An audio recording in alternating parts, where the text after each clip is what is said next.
The Legend of Zelda Tears of the Kingdom introduced a new ability called Fuse, and it's remarkable. No rambling, here are my 5 favourite fuse combinations that you should use with shields. My favourite fuse combination in Tears of the Kingdom is fusing a cart to a shield. Not only does it make travel so much more fun, gliding down hills and mountains, it actually has a lot of practical uses like skating over any amount of gloom and slightly reducing full damage. Give it a go. Did you know that stones such as ruby, sapphire and topaz can be fused to your shield? Not only do they add a touch of bling, but they also add elemental abilities. Sapphires freeze enemies on contact, giving you time to run away or to get a critical hit.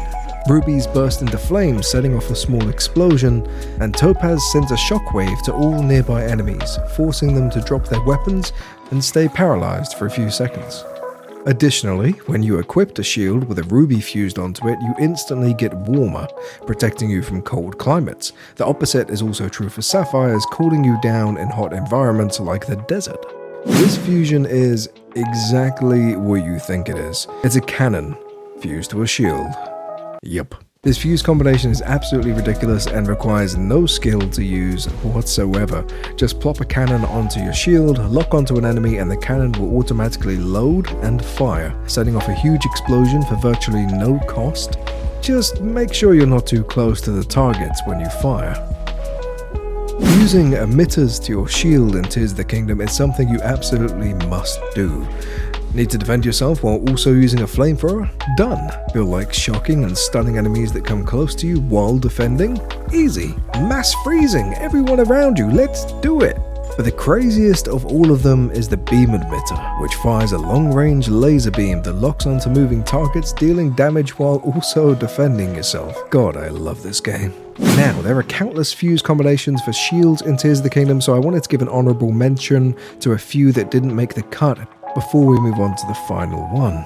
Spring shields are fantastic for getting over hurdles and small cliffs, but they're a one-time use, which kind of ruins the experience. Speaking of having a spring in your step though, attaching glider wings to your shield lets you jump a little bit higher, but also lets you access bullet time straight from the defending position, which is incredibly useful when taking on Lionels. Attaching a star fragment will give you a faint glow, which is super helpful in early game, and of course the good old faithful rock can be attached to shields if you need a quick way of mining ores. Skyrocketing to one of my favorite fuse combinations is the rocket. Yes, you can attach this thing to your shield, soar high above enemies, enter bullet time, or scale a mountain in seconds. The downside is that they don't last too long and they're a one-time use.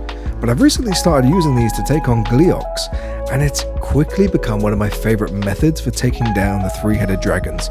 Simply blast off, enter a bullet time, strike their heads, land, deal heavy damage, reattach the rocket, and then repeat.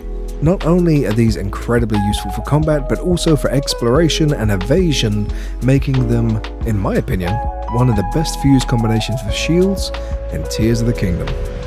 That's all for now. Next week I'll be sharing my favorite fuse combinations for swords, so drop a sub on the channel if you'd like to be one of the first people to watch it, and I'll catch you in the next one.